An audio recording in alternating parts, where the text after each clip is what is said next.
To multiply the complex numbers, one of the identities you want to keep in mind is that I squared is equal to -1. Otherwise, we're going to multiply them just the way we would if these were x's.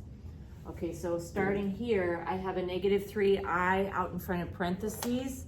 So that means I'm going to distribute that -3i through. So -3i multiplied by -5 is going to be a positive 15i. Then -3i times 2i, a negative times a positive is a negative. 3 times 2 is 6, and I times I is I squared. So we have -6i squared. And now we need to use the fact that I squared is equal to -1.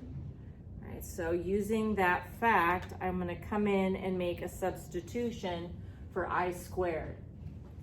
So that I squared is equal to -1. I'm going to bring everything else down. To finish simplifying, I have -6 multiplied by -1, which is positive 6. I'm going to bring down the 15i. Now this answer is okay, but remember the formatting of complex numbers, we want our final answer in a plus bi form. So we want the number first and the i's at the end. So I'm going to change the order here to 6 plus 15i for my final answer. Okay, one more here. I'm going to multiply these two complex numbers together, and I'm going to need to use FOIL to do that. So multiplying what's in the front, -2 multiplied by positive 4 is -8. Then multiplying the outside ones, -2 times -6i, negative times negative is positive, 2 times 6 is 12 times I, so I have plus 12i.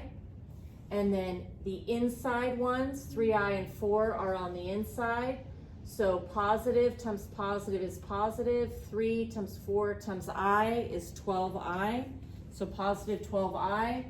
And then multiplying the last ones, 3i is at the end and -6i is at the end. So positive times negative is negative, 3 times 6 is 18, I times I is I squared. So 3i times -6i is -18i squared. This is where we use this property that I squared is equal to -1. So I want to replace this I squared here with -1. So if I replace that with -1, I'm going to bring down that -18, and then these two right here I can combine. 12 i's and 12 more i's is going to be 24i. Then let's bring down this -8. All right, let's multiply these together. -18 times -1 is going to be positive 18. And then I still have -8 plus 24i. When I'm deciding, I'm going to, of course, take -8 plus 18 and make that 10. But again, we want our numbers in the front and our i's in the back. So -8 plus 18 is 10, and we're going to put that in the front and then bring down the plus 24i. And the reason we're doing that is complex numbers. The format of the final answer is a plus bi. So we want to write the number and then the i's afterwards.